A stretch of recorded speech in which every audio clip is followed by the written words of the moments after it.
Si en tu estudio de arquitectura cada arquitecto documenta de una manera diferente, hoy te voy a mostrar cómo eliminamos ese caos y logramos que todos produzcan planos de una manera coherente, consistente y que coincidan siempre utilizando una única fuente de la verdad. Vengo trabajando hace meses con un estudio de arquitectura de 15 personas entre obra y oficina técnica, y este estudio estaba teniendo muchísimos problemas en cuanto a lo que es la documentación. Estaban teniendo una obra documentada de una manera y en otra de otra manera. Entonces de esa manera tenían criterios distintos para cada situación y no estaban teniendo un criterio de estándares de cómo documentar esas cuestiones de una manera unificada. Y sobre todo el problema que estaban teniendo era que la directora de obra, al ser la misma entre las distintas obras, se estaba volviendo loca porque estaba teniendo distinta información en cada obra. 3 meses después de arrancar la implementación BIM en este estudio, logramos tener una lista única de planos, responsables claros y documentación que ya no se contradice. Si tenés un estudio de arquitectura PYME con un equipo entre 10 y 20 personas, quédate porque estoy seguro que te va a funcionar toda esta información que te voy a dar.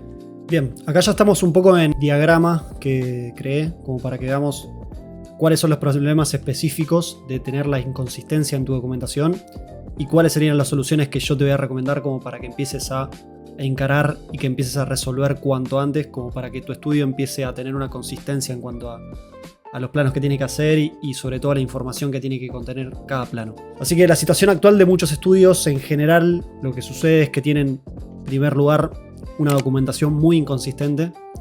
Cada integrante del equipo documenta distinto, es decir, hay un arquitecto que crea una documentación de una manera, otro arquitecto de otra manera, y no hay una unificación en cuanto a los criterios y no se baja una línea en cuanto a cómo hay que documentar las obras. Después, por otro lado, hay una cierta diferenciación entre lo que se considera como algo prolijo y lo que se considera como algo rápido, que hay que empezar a ser más consistentes en cómo tienen que ser esa documentación, de empezar a ser prolijos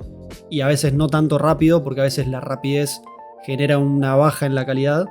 Entonces para eso también es necesario setear lo que son los estándares de la documentación y sobre todo falta de criterios claros y convenciones distintas, que es justamente la cuestión que estaba mencionando. En segundo orden,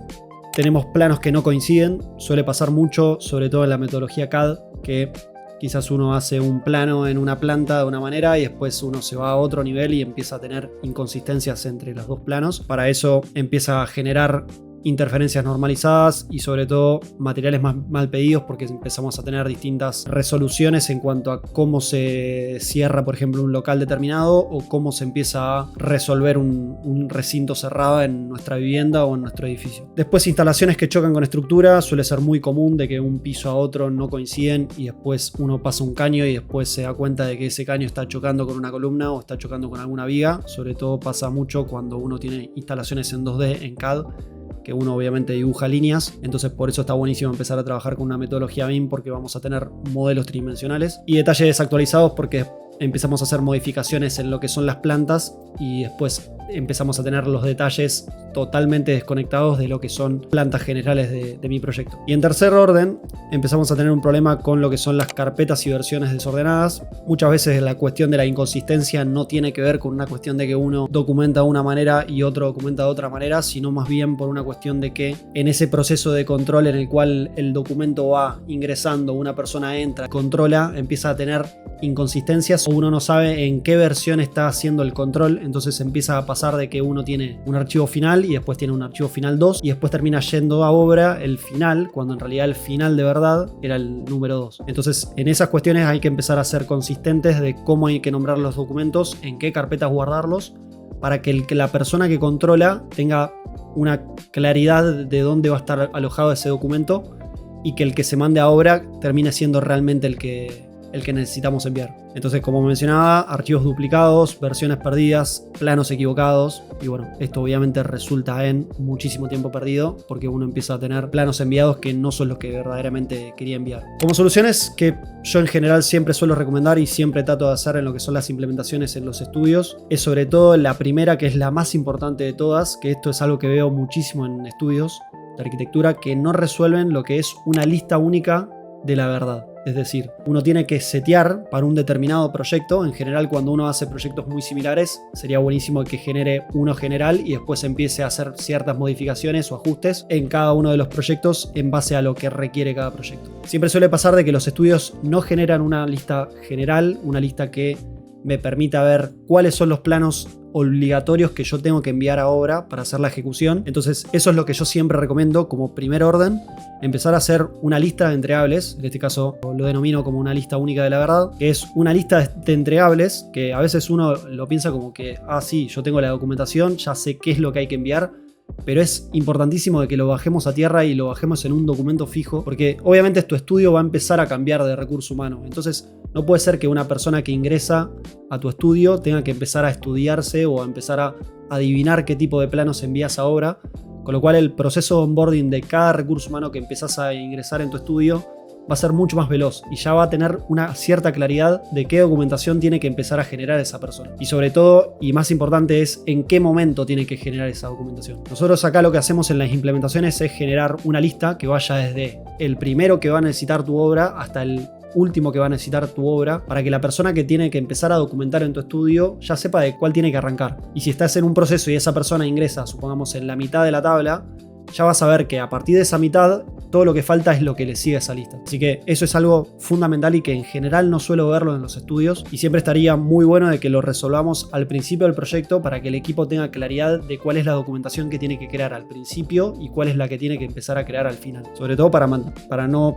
desaprovechar el tiempo y que no haya retrabajos en la documentación. Muy importante para esto también es el tema de las reglas de nombrado. Es decir, yo lo que suelo recomendar es codificar lo que son los planos, porque de esa manera uno empieza a darle una codificación a cada documentación y después la comunicación entre el equipo termina siendo mucho más sencilla, porque uno le puede empezar a decir, desde obra le dice, che, no, estoy en el código ARQ.04, la otra persona automáticamente ya va a saber a qué plano tiene que ir en el modelo y va a saber automáticamente de qué nos estamos comunicando y sobre qué documentación estamos hablando. Así que eso es muy importante, de que empecemos a nombrar las cosas con un cierto prefijo y que todos nos entendamos de esa manera. Después, por otro lado, el tema de los planos que no coinciden es muy importante que empecemos a resolverlo con, en primer lugar, una plantilla única y en segundo lugar, un único modelo. Que eso es justamente una de las cuestiones que permite lo que es la metodología BIM, es trabajar con un único modelo y no empezar a tener distintos DWG que indican una instalación u otra instalación o estructura, y de esa manera podemos unificar todo en un mismo archivo o en un mismo modelo si se quiere, con distintos archivos. Pero yo en mi modelo voy viendo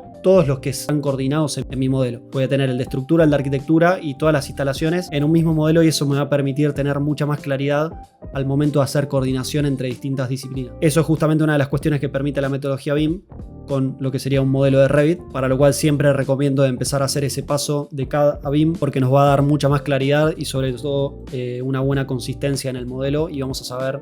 en qué cuestiones hacer foco para evitar errores y retrabajos en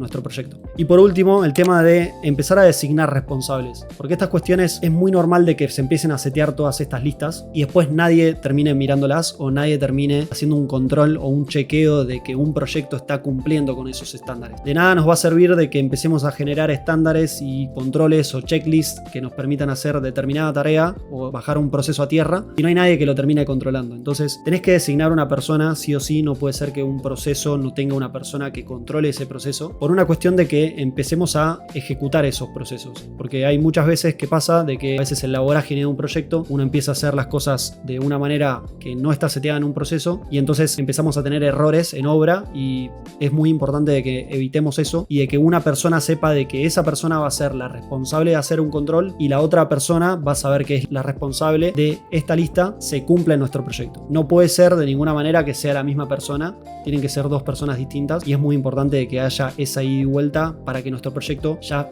salga a obra con los mayores estándares posibles de calidad, cosa de que la ejecución sea de una manera lo más correcta posible. Así que esas son las cuestiones que yo considero como las más importantes en cuanto a lo que son las inconsistencias en documentaciones: lista única de la verdad, reglas de nombrado, plantilla única, un único modelo y denominar un responsable que controle que esto se cumpla. Si todos estos problemas también te suenan, es porque no definiste una única manera de hacer tu documentación. Y sin esa única fuente de la verdad, tus proyectos se van a volver lentos, confusos y sobre todo caros. Nosotros ayudamos a estudios de arquitectura PYME a reducir errores en sus obras y empezar a generar todos estos estándares para que tus obras salgan siempre de una misma manera a través de lo que es la metodología BIM con proyectos reales. Si querés ver cómo sería aplicar una única fuente de la verdad a una de tus obras, te dejo el link para que tengamos una llamada y veamos cómo se aplicaría a tu caso en particular.